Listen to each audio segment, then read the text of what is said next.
ദിവ്യകാരുണ്യമുഖശോഭയിൽ എന്നെ ശോഭിതമാക്കണമേ. ദിവ്യകാരുണ്യ തിരുഹൃദയത്തിൽ നാഥ എന്നെ കാക്കണമേ. ദിവ്യകാരുണ്യമുഖശോഭയിൽ എന്നെ ശോഭിതമാക്കണമേ. ദിവ്യകാരുണ്യ തിരുഹൃദയത്തിൽ നാഥ എന്നെ കാക്കണമേ.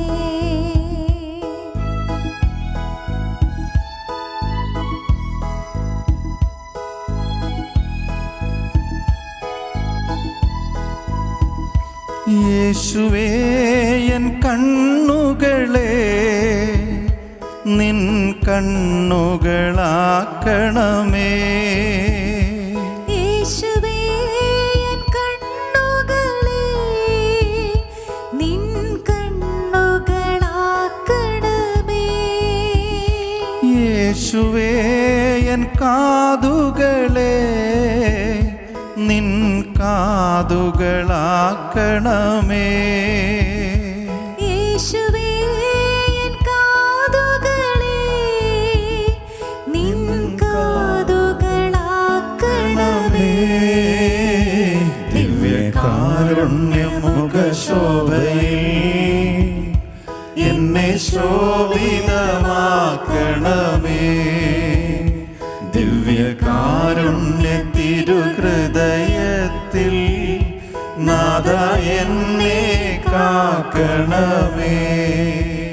ഏറ്റുചൊല്ലാം. പരിശുദ്ധാത്മാവേ വരണമേ, പരിശുദ്ധാത്മാവേ വരണമേ. അങ്ങയുടെ ഇഷ്ടദാസിയായ അങ്ങയുടെ ഇഷ്ടദാസിയായ പരിശുദ്ധ കന്യകാമറിയത്തിന്റെ പരിശുദ്ധ കന്യകാമറിയത്തിന്റെ വിമല ഹൃദയത്തിന്റെ ശക്തമായ മാധ്യസ്ഥം വഴി ശക്തമായ മാധ്യസ്ഥം വഴി ഞങ്ങളിൽ വന്ന് നിറയണമേ, ഞങ്ങളിൽ വന്ന് നിറയണമേ. ഞങ്ങളിൽ വസിക്കണമേ, ഞങ്ങളിൽ വസിക്കണമേ. ഞങ്ങളെ നയിക്കണമേ. ഞങ്ങളെ നയിക്കണമേ. ഈശോയുടെ ഈശോയുടെ തിരുഹൃദയത്തിൽ നിന്നും തിരുഹൃദയത്തിൽ കാരുണ്യത്തിന്റെ നീർച്ചാലായി കാരുണ്യത്തിന്റെ നീർച്ചാലായി ഒഴുകിയിറങ്ങിയ തിരുരക്തമേ, തിരുരക്തമേ, തിരുജലമേ, തിരുജലമേ, ഞങ്ങളെ കഴുകി വിശുദ്ധീകരിക്കണമേ.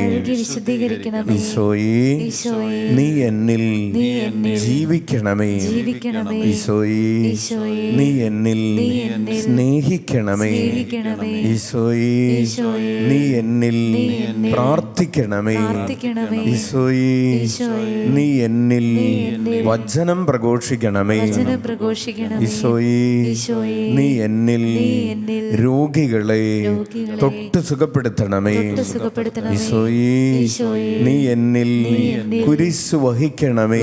വഹിക്കണമേ. ഈശോയേ, ഈശോയേ, നീ എന്നിൽ ഉദ്ധിതനാകണമേ.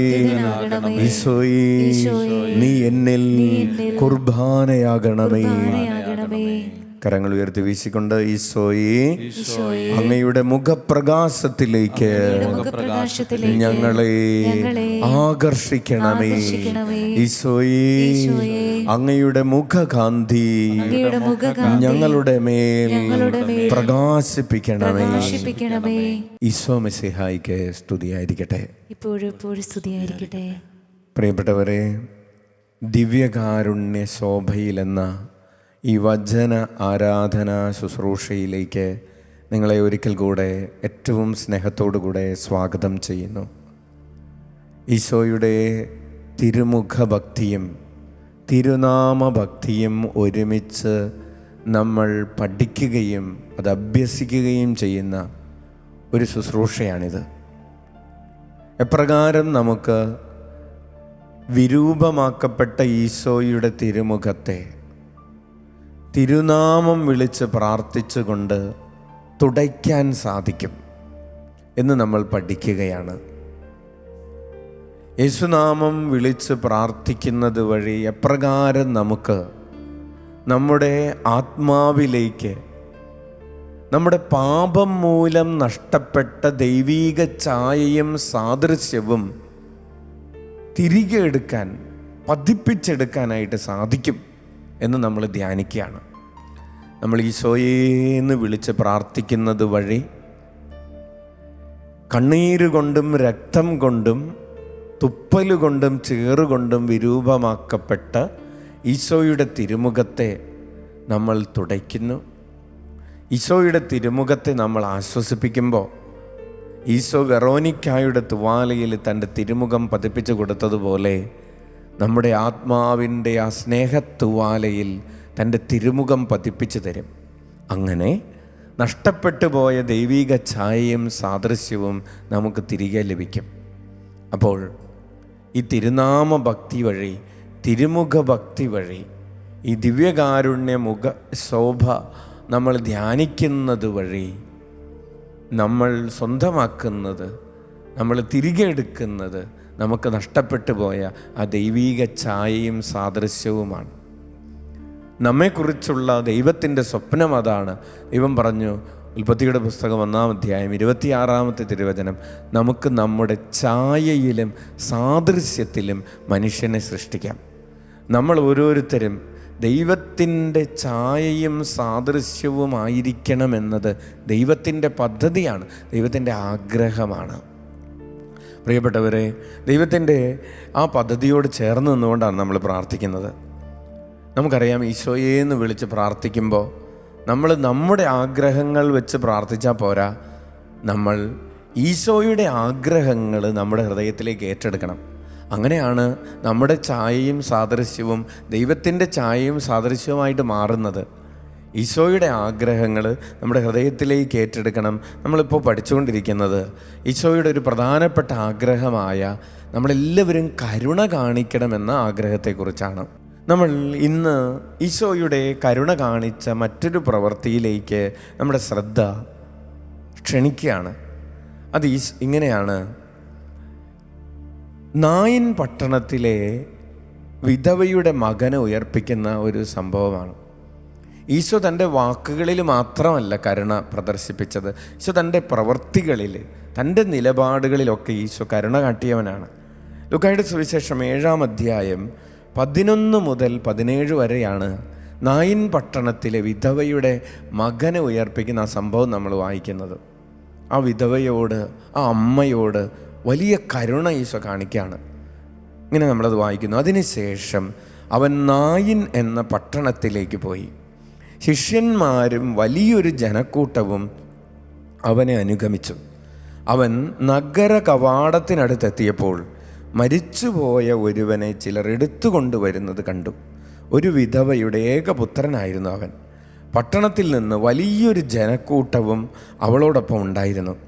അവളെ കണ്ട് മനസ്സലിഞ്ഞ് കർത്താവ് അവളോട് പറഞ്ഞു, കരയണ്ട. അവൻ മുന്നോട്ട് വന്ന് ശവമഞ്ചത്തിന്മേൽ തൊട്ടു. അത് വഹിച്ചിരുന്നവർ നിന്നു. അപ്പോൾ അവൻ പറഞ്ഞു, യുവാവേ, ഞാൻ നിന്നോട് പറയുന്നു, എഴുന്നേൽക്കുക. മരിച്ചവൻ ഉടനെ എഴുന്നേറ്റിരുന്നു. അവൻ സംസാരിക്കാൻ തുടങ്ങി. യേശു അവനെ അമ്മയ്ക്ക് ഏൽപ്പിച്ചു കൊടുത്തു. എല്ലാവരും ഭയപ്പെട്ടു. അവർ ദൈവത്തെ സ്തുതിച്ചുകൊണ്ട് പറഞ്ഞു, ഒരു വലിയ പ്രവാചകൻ നമ്മുടെ ഇടയിൽ ഉദയം ചെയ്തിരിക്കുന്നു. ദൈവം തൻ്റെ ജനത്തെ സന്ദർശിച്ചിരിക്കുന്നു. അവനെ പറ്റിയുള്ള ഈ വാർത്ത യൂദയ മുഴുവനിലും പരിസരങ്ങളിലും പരന്നു. Price the lord. Hallelujah, hallelujah. പ്രിയപ്പെട്ടവരെ, മകൻ നഷ്ടപ്പെട്ട അമ്മ, അവള് വിധവയാണ്. അവൾ ഭർത്താവ് നഷ്ടപ്പെട്ടവളാണ്. ഇപ്പോൾ ഇതാ അവളുടെ മകനും മരിച്ചിരിക്കുന്നു. അതായത് സാമൂഹികമായും സാമ്പത്തികമായും അവൾക്കിനി ഒന്നുമില്ലാത്തയായി തീർന്നിരിക്കുന്നു. അപ്രകാരം ഈശോയുടെ കരുണ ഏറ്റവും അധികം അർഹിക്കുന്ന ഒരാളാണ്. എല്ലാ തരത്തിലും അവൾ പ്രയാസത്തിലാണ്. ഇനി ആരും ഈശോയോട് അവളെ സഹായിക്കണമെന്ന് ആവശ്യപ്പെടുന്നില്ല. ആരും പ്രതീക്ഷിക്കുന്നുമില്ല. ഈശോ അവളോട് കരുണ കാണിച്ച് ആ മകനെ ഉയർപ്പിക്കുമെന്ന് ആരും പ്രതീക്ഷിക്കുന്നില്ല, ആരും ആവശ്യപ്പെടുന്നില്ല. ആർക്കും അങ്ങനെ ഒരു സംഭവം നടക്കുമെന്നൊരു വിശ്വാസവും ഇല്ല. നമ്മൾ പറയാറില്ല, വിശ്വസിക്കുന്നത് കൊണ്ടാണ് കാര്യങ്ങൾ നടക്കുന്നത്, അല്ലെങ്കിൽ പ്രാർത്ഥിക്കുന്നത് കൊണ്ടാണ് കാര്യങ്ങൾ നടക്കുന്നത്. ഇവിടെ ഒരു വലിയ അത്ഭുതം നടക്കുകയാണ്. ആർക്കും അതിനോട് പ്രതീക്ഷയില്ല, ആർക്കും അങ്ങനെ ഒന്നും നടക്കുമെന്ന് വിശ്വാസമില്ല, ആരും അതിനു വേണ്ടി ചോദിക്കുന്നുമില്ല, ഒരു പ്രാർത്ഥനയില്ല, ഒന്നുമില്ല. ഒന്നുമില്ലാതിരിക്കുമ്പോഴും ഈശോ കരുണ കാണിക്കുകയാണ്. പ്രിയപ്പെട്ടവരെ, മരിച്ചവർ ഉയർക്കും എന്ന് വിശ്വസിക്കാൻ പറ്റുന്നൊരവസ്ഥയിലല്ല അവർ. മരിച്ച ഒരാൾ ഉയർപ്പിക്കണമേ എന്ന് പ്രാർത്ഥിക്കാൻ പറ്റുന്നൊരവസ്ഥയിലും അല്ല അവർ. അവരുടെ ഒക്കെ ബലഹീനതകൾ ഈശോയ്ക്കറിയാം. ചില സമയങ്ങളിൽ നമ്മൾ അങ്ങനെയാണ്. നമ്മുടെ ഇപ്പോഴുള്ള പ്രതിസന്ധി മാറും എന്ന് വിശ്വസിക്കാൻ നമുക്ക് പറ്റുന്നില്ല. ഇത് മാറ്റിത്തരണമേ എന്ന് പ്രാർത്ഥിക്കാൻ നമുക്ക് തോന്നുന്നില്ല. ഇതൊന്നും പ്രാർത്ഥിച്ചിട്ട് കാര്യമില്ല എന്ന് പോലും നമ്മുടെ മനസ്സിൽ തോന്നുന്ന ചില സമയങ്ങളുണ്ട്. ആത്മീയമായിട്ട് വലിയ മന്ദത അനുഭവിക്കുന്ന സമയങ്ങൾ. പ്രിയപ്പെട്ടവരെ, ഈശോയുടെ തിരുമുഖം നമ്മൾ അപ്രകാരമായിരിക്കുന്ന നമ്മളുടെ എല്ലാ പരിമിതികളെയും ധാരണകളെയും ഒക്കെ അതിലംഘിക്കുന്ന ഒരു കരുണയാണ്. ഇനി ഈശോയെ സംബന്ധിച്ച് ഈ ശവമഞ്ചത്തെ തൊട്ട് കഴിഞ്ഞാൽ 7 ദിവസത്തേക്ക് പിന്നെ വിശുദ്ധ സ്ഥലത്ത് പ്രവേശിക്കാൻ പറ്റില്ല. അങ്ങനെയാണ് യഹൂദ റബിമാർ ശവമഞ്ചത്തെ സ്പർശിക്കാൻ പാടില്ല. സ്പർശിച്ചു കഴിഞ്ഞാൽ പിന്നെ വിശുദ്ധ സ്ഥലത്തേക്ക് 7 ദിവസത്തേക്ക് പ്രവേശിക്കാൻ പറ്റില്ല. വിശുദ്ധ കർമ്മങ്ങളിൽ പങ്കെടുക്കാൻ പറ്റില്ല. പക്ഷെ ഈശോ ചിന്തിക്കുന്നത് തനിക്കെന്ത് നഷ്ടം ഉണ്ടാകുമെന്നല്ല. ഞാൻ ഇവളെ തൊട്ടില്ലെങ്കിൽ അവൾക്ക് എന്ത് നഷ്ടമുണ്ടാകും? ഞാൻ ഈ മകനെ ഉയർപ്പിച്ചില്ലെങ്കിൽ ഈ അമ്മയ്ക്ക് എന്ത് നഷ്ടമുണ്ടാകുമെന്നാണ് ഈശോ ചിന്തിക്കുന്നത്. അപ്പോൾ അങ്ങനെ ഈശോ സ്വയം അശുദ്ധനാകാൻ പോലും ലീഗലി നിയമപരമായി അശുദ്ധനാകാൻ അവനെ തന്നെ വിട്ടുകൊടുക്കുന്ന ഒരു കരുണയാണ്. പ്രിയപ്പെട്ടവർ, അതുപോലെ തന്നെ കുഷ്ഠരോഗിയെ സുഖപ്പെടുത്തുന്ന ഒരു സംഭവമുണ്ട്. മർക്കോസിൻ്റെ സുവിശേഷത്തിൽ 1-ാം അധ്യായം 40 മുതലുള്ള തിരുവചനങ്ങൾ. ഒരു കുഷ്ഠരോഗി അവൻ്റെ അടുത്തെത്തി മുട്ടുകുത്തി അപേക്ഷിച്ചു, അങ്ങേക്ക് മനസ്സുണ്ടെങ്കിൽ എന്നെ ശുദ്ധനാക്കാൻ കഴിയും. അവൻ കരുണ തോന്നി കൈ നീട്ടി അവനെ സ്പർശിച്ചുകൊണ്ട് പറഞ്ഞു, എനിക്ക് മനസ്സുണ്ട്, നിനക്ക് ശുദ്ധിയുണ്ടാകട്ടെ. തൽക്ഷണം കുഷ്ഠം മാറി അവന് ശുദ്ധി വന്നു. Praise the lord, hallelujah. കുഷ്ഠരോഗിയെ കൈനീട്ടി സ്പർശിക്കാൻ തയ്യാറാകുന്ന ഈശോ നമ്മുടെ ജീവിതത്തിൽ എത്ര അഴുക്ക് നിറഞ്ഞ ഒരു സാഹചര്യത്തിലേക്കും കടന്നു വന്ന് നമ്മെ ശുദ്ധീകരിക്കാൻ തയ്യാറുള്ളവനാണ്. അത്രമാത്രം കരുണ നമ്മോട് കാണിക്കുന്നവനാണ് നമ്മുടെ ഈശോ. ഫ്രാൻസിസ് അസീസിയുടെ ജീവിതത്തിൽ നമ്മൾ ഒരു സംഭവം അങ്ങനെ വായിക്കുന്നുണ്ട്. കുഷ്ഠരോഗികളെ കാണുമ്പോൾ മൂക്കുപൊത്തി ഓടിയിരുന്നവനായിരുന്നു ഫ്രാൻസിസ്. ഒരിക്കൽ കുഷ്ഠരോഗി ഇങ്ങനെ കാണുമ്പോൾ അവൻ്റെ മനസ്സിൽ ദൈവീകമായൊരു ചൈതന്യം കടന്നു വരികയാണ്. അവൻ കുതിരപ്പുറത്ത് നിന്ന് ഇറങ്ങുകയും കുഷ്ഠരോഗിയെ തിരുതിര ഒരു ഭ്രാന്തമായൊരു ആവേശത്തോടു കൂടെ ചുംബിക്കുകയും ചെയ്യുന്നു. നമ്മൾ വായിക്കുകയാണ്, ആ കുഷ്ഠരോഗിയുടെ കുഷ്ഠം സുഖപ്പെട്ടു എന്ന്. സ്പർശിക്കാൻ തയ്യാറായപ്പോൾ, കരുണയോടുകൂടെ യേശുനാമത്തിൽ ചുംബിക്കാൻ തയ്യാറായപ്പോൾ കുഷ്ഠരോഗിയുടെ കുഷ്ഠം മാറി. കരുണയാണ്. പ്രിയപ്പെട്ടവരെ, സക്രിയ പ്രവചനം 7-ാം അധ്യായം 9-10 തിരുവചനങ്ങൾ ഇങ്ങനെ വായിക്കുന്നു. സൈന്യങ്ങളുടെ കർത്താവ് അരുളി ചെയ്യുന്നു, സത്യസന്ധമായി വിധിക്കുക, സഹോദരർ പരസ്പരം കരുണയും അലിവും കാണിക്കുക, വിധവയെയും അനാഥനെയും പരദേശിയെയും ദരിദ്രനെയും പീഡിപ്പിക്കരുത്. നിങ്ങളിൽ ആരും തൻ്റെ സഹോദരനെതിരെ തിന്മ നിരൂപിക്കരുത്. സ്വയം അശുദ്ധനായിക്കൊണ്ട് അപരനെ ശുദ്ധിയുള്ളവനാക്കാൻ തക്കവിധം കരുണ കാണിക്കുക. ഒരുപക്ഷേ കരുണ കാണിക്കാൻ പോകുമ്പോൾ നിനക്ക് ചില നഷ്ടങ്ങളുണ്ടായെന്ന് വരാം. നീ നഷ്ടം സഹിച്ചുകൊണ്ടും അപരന് സൗഖ്യം നൽകുന്ന ഒരു സ്പർശനം നൽകാൻ നീ തയ്യാറാണോ? പ്രിയപ്പെട്ടവരെ, ഈശോ ഇന്ന് നമ്മളിൽ നിന്ന് ആവശ്യപ്പെടുന്നത്, ഈശോയുടെ തിരുമുഖം കണ്ട് നമ്മളിങ്ങനെ പ്രാർത്ഥിച്ചു കൊണ്ടിരിക്കുമ്പോൾ ഈശോ നമ്മോട് ഇന്ന് നമ്മോട് ആവശ്യപ്പെടുന്നൊരു കാര്യം ഇതാണ്: നീ നഷ്ടം സഹിച്ചും അപരന് കരുണ കൊടുക്കുക, അപരനോട് കരുണ കാണിക്കുക. ഈശോയോട് നമുക്കിങ്ങനെ പ്രാർത്ഥിക്കാം, ഈശോയെ അങ്ങേക്ക് മനസ്സുണ്ടെങ്കിൽ എന്നെ ശുദ്ധനാക്കാൻ കഴിയും. ഈശോ തീർച്ചയായും നമ്മോട് പറയും, എനിക്ക് മനസ്സുണ്ട്, നിനക്ക് ശുദ്ധി ഉണ്ടാകട്ടെ. എന്നിട്ട് ഈശോ നമ്മോട് പറയും, മോനെ മോളെ, നിനക്ക് മനസ്സുണ്ടെങ്കിൽ നിൻ്റെ ചുറ്റുപാടുമുള്ള അനേകരെ ശുദ്ധരാക്കാൻ കഴിയും. നിൻ്റെ ചുറ്റുപാടുമുള്ള അനേകരെ സ്പർശിച്ച് അവരെ സുഖപ്പെടുത്താൻ കഴിയും. നമുക്ക് ഈശോയോട് പറയാം, ഈശോയെ എനിക്ക് മനസ്സുണ്ട്, എനിക്ക് മനസ്സുണ്ട്, നിൻ്റെ കരുണ എന്നിലൂടെ എൻ്റെ ചുറ്റുപാടുമുള്ളവരിലേക്ക് പ്രവഹിക്കട്ടെ. പ്രിയപ്പെട്ടവരെ, നമുക്ക് എഴുന്നേറ്റ് നിൽക്കാം. കർത്താവിൻ്റെ കരുണയ്ക്കും കരുതലിനും കാവലിനും നമുക്ക് നന്ദി പറയാം. അവിടുന്ന് കാവലായി നമ്മുടെ പിറകിലുണ്ട്, അവിടുന്ന് കരുതലായി നമ്മുടെ ഉള്ളിലുണ്ട്, അവിടുന്ന് വഴി നടത്തുന്നവനായി നമ്മുടെ മുമ്പിലുണ്ട്. ഈശോ എനിക്ക് കാവലായി നിൽക്കുന്നത് പോലെ എൻ്റെ പ്രിയപ്പെട്ടവർക്ക് കാവലായി നിൽക്കാൻ എനിക്കൊരു ദൗത്യമുണ്ട്, ഒരു ഉത്തരവാദിത്വമുണ്ട്. ഞാൻ ആർക്കൊക്കെയാണ് കാവൽ നിൽക്കുന്നത്? ഞാൻ ആരൊക്കെയാണ് വഴി നടത്തുന്നത്? ഞാൻ ആരെയെങ്കിലുമൊക്കെ വഴി നടത്തുന്നുണ്ടോ? ഒക്കെ മനസ്സിൽ ധ്യാനിക്കേണ്ടതുണ്ട്. നമുക്ക് കരങ്ങൾ ഉയർത്തി സ്തുതിക്കാം. Hallelujah, hallelujah, hallelujah. സ്തുതിക്കുന്നു, ആരാധിക്കുന്നു. കർത്താവേ, ഞങ്ങൾ അങ്ങയെ മഹത്വപ്പെടുത്തുന്നു. Hallelujah, hallelujah, hallelujah, hallelujah, hallelujah, hallelujah. കരമടിച്ച് സന്തോഷത്തോടുകൂടെ പാടി നമുക്ക് പ്രാർത്ഥിച്ച് ഈശോയെ ആരാധിക്കാം.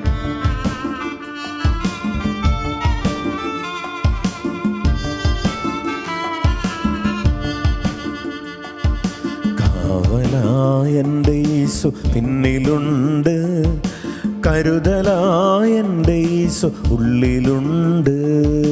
കാവലായെൻ്റെ ഈശോ പിന്നിലുണ്ട്, കരുതലായെൻ്റെ ഈശോ ഉള്ളിലുണ്ട്.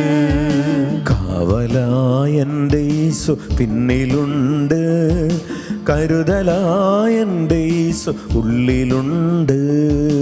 കാവലായെൻ്റെ ഈശോ പിന്നിലുണ്ട്, കരുതലായെൻ്റെ ഈശോ ഉള്ളിലുണ്ട്.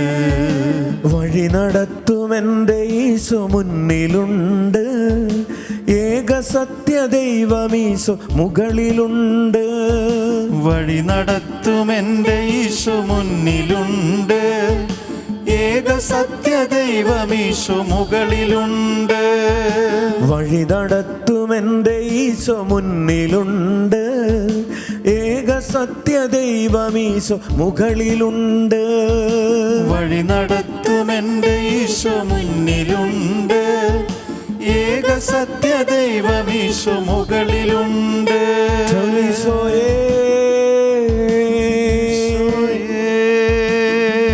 എനിക്കു കാവൽ നിൽക്കുന്നവനേ, എനിക്ക് അഭയം നൽകുന്നവനേ, എനിക്ക് ആശ്രയം നൽകുന്ന യേശുവിൻ്റെ തിരുമുഖമേ, എൻ്റെ വഴിയായ യേശുവിൻ്റെ തിരുമുഖമേ, എൻ്റെ വാതിലായ ഈശോയുടെ ആരാധ്യമായ തിരുമുഖമേ, എൻ്റെ പാപങ്ങളേറ്റെടുത്ത ഈശോയുടെ തിരുമുഖമേ,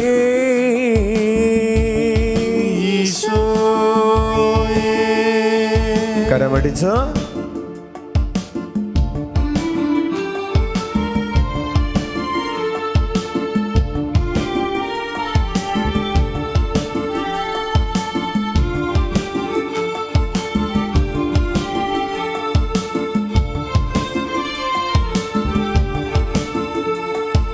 സർവവും യേശുവേ നിന്ദാനമാണല്ലോ, ജീവനും ജീവിതവും ദാനമാണല്ലോ. സർവവും യേശുവേ നിന്ദാനമാണല്ലോ, ജീവനും ജീവിതവും ദാനമാണല്ലോ. തേടിടുന്ന നിധി എൻ്റെ യേശുവാണല്ലോ, തേടിടുന്ന രത്നമെൻ്റെ യേശുവാണല്ലോ. തേടിടുന്ന നിധി എൻ്റെ യേശുവാണല്ലോ, തേടിടുന്ന രത്നമെൻ്റെ യേശുവാണല്ലോ. വാതിലും വഴിയും എൻ്റെ യേശുവാണല്ലോ, സത്യവും ജീവനും എൻ്റെ യേശുവാണല്ലോ. വാതിലും വഴിയും എൻ്റെ യേശുവാണല്ലോ, സത്യവും ജീവനും എൻ യേശുവാണല്ലോ. അഭയവും ആശ്രയവും യേശുവാണല്ലോ, പാപമേറ്റെടുത്ത ദൈവ കുഞ്ഞാടാണല്ലോ. അഭയവും ആശ്രയവും യേശുവാണല്ലോ, പാപമേറ്റെടുത്ത ദൈവ കുഞ്ഞാടാണല്ലോ. കാവലായ എൻ്റെ യേശു പിന്നിലുണ്ട്, കരുതലായ എൻ്റെ യേശു ഉള്ളിലുണ്ട്. കാവലായ എൻ്റെ യേശു പിന്നിലുണ്ട്, കരുതലായ എൻ്റെ യേശു ഉള്ളിലുണ്ട്. വഴി നടത്തും എൻ്റെ ഈശോ മുന്നിലുണ്ട്, ഏക സത്യ ദൈവമീശോ മുകളിലുണ്ട്. വഴി നടത്തും എൻ്റെ യേശു മുന്നിലുണ്ട്, ഏക സത്യ ദൈവമീശോ മുകളിലുണ്ട്. ഹല്ലേലൂയ. ആരാധന ആരാധന ആരാധന സ്തുതിക്കുന്നു, ആരാധിക്കുന്നു ആരാധിക്കുന്നു ആരാധിക്കുന്നു ആരാധിക്കുന്നു. Hallelujah hallelujah. ഉച്ചത്തിൽ വിളിക്കാം ഈശോയേ, എൻ്റെ ഈശോയേ. ഞാൻ കണ്ടെത്തേണ്ട നിധിയായ ഈശോയുടെ ആരാധ്യമായ തിരുമുഖമേ, ഞാൻ അന്വേഷിക്കേണ്ട രത്നമായ ഈശോയുടെ ആരാധ്യമായ തിരുമുഖമേ. ആത്മാക്കളെ പ്രകാശിപ്പിക്കുന്ന സൂര്യനായ ഈശോയുടെ ആരാധ്യമായ തിരുമുഖമേ. Hallelujah hallelujah hallelujah hallelujah. നമുക്ക് ആയിരിക്കുന്നിടങ്ങളിൽ മുട്ടുകുത്തി കരങ്ങൾ കൂപ്പി ഈശോയുടെ തിരുമുഖം കണ്ട് ഈശോയുടെ തിരുമുഖത്തിൽ നിന്ന് കരുണയുടെ പ്രകാശകിരണങ്ങൾ നമ്മുടെ ആത്മാവിലേക്ക് പ്രവഹിക്കുന്നത് അനുഭവിച്ച് കൃപയുടെ കുത്തൊഴുക്കിൻ്റെ മഹാതരംഗങ്ങൾ നമ്മുടെ ആത്മാവിൽ രൂപപ്പെടുന്നതനുഭവിച്ച് നമുക്ക് പ്രാർത്ഥിക്കാം. നമ്മുടെ വ്യക്തിപരമായ 7 നിയോഗങ്ങൾ സമർപ്പിച്ച് പ്രാർത്ഥിക്കാം. ഭൗതികമായ ആവശ്യങ്ങളോടൊപ്പം നമ്മുടെ ആത്മീയമായ നിയോഗങ്ങൾക്ക് വേണ്ടി കൂടെ പ്രാർത്ഥിക്കാം. ലോകത്തിൻ്റെ വിവിധ ഭാഗങ്ങളിൽ നടക്കുന്ന വചന ശുശ്രൂഷകൾ, സുവിശേഷവൽക്കരണ പ്രവർത്തനങ്ങൾ, മിഷൻ പ്രവർത്തനങ്ങൾ, ഇവിടെ എല്ലാം ഫലദായകത്തിനു വേണ്ടി, വിജയത്തിനു വേണ്ടി പ്രാർത്ഥിക്കാം. ഈശോയെ അറിഞ്ഞിട്ടില്ലാത്തവർ ഈശോയെ അറിയാനും സ്നേഹിക്കാനും ആരാധിക്കാനും ഒക്കെ വേണ്ടി പ്രാർത്ഥിക്കാം. ആരാധകരുടെ സമൂഹങ്ങൾ രൂപപ്പെടാൻ വേണ്ടി പ്രാർത്ഥിക്കാം. ഈശോയെ സ്നേഹിച്ച് ഈശോയുടെ ഒപ്പം ഇരിക്കുന്ന അനേകം സമൂഹങ്ങൾ രൂപപ്പെടുന്നതിന് വേണ്ടി പ്രാർത്ഥിക്കാം. പൗരോഹിത്യത്തിലേക്കും സന്യാസത്തിലേക്കും ധാരാളം ദൈവവിളി ഉണ്ടാകുന്നതിന് വേണ്ടി പ്രാർത്ഥിക്കാം. ഈശോ ഇപ്പോൾ നമ്മെ അനുഗ്രഹിച്ച് അനുഗ്രഹമാക്കി മാറ്റുകയാണ്. ഈശോ നമ്മെ സ്പർശിക്കുന്നു, കരുണ കാണിക്കുന്നു. നമുക്ക് മറ്റുള്ളവരോട് അവർ ചോദിക്കാതെ തന്നെ അവരുടെ ആവശ്യങ്ങൾ അറിഞ്ഞ് കരുണ കാണിക്കുന്നവരായി തീരാൻ ആഗ്രഹിക്കാം. അങ്ങനെ നമ്മുടെ ഹൃദയം ഈശോയുടെ ഹൃദയത്തിനൊത്ത ഹൃദയമായി മാറട്ടെ. കരങ്ങൾ ഉയർത്തി ഉച്ചത്തിലേശനാമം വിളിച്ച് ആശീർവാദം സ്വീകരിക്കാം.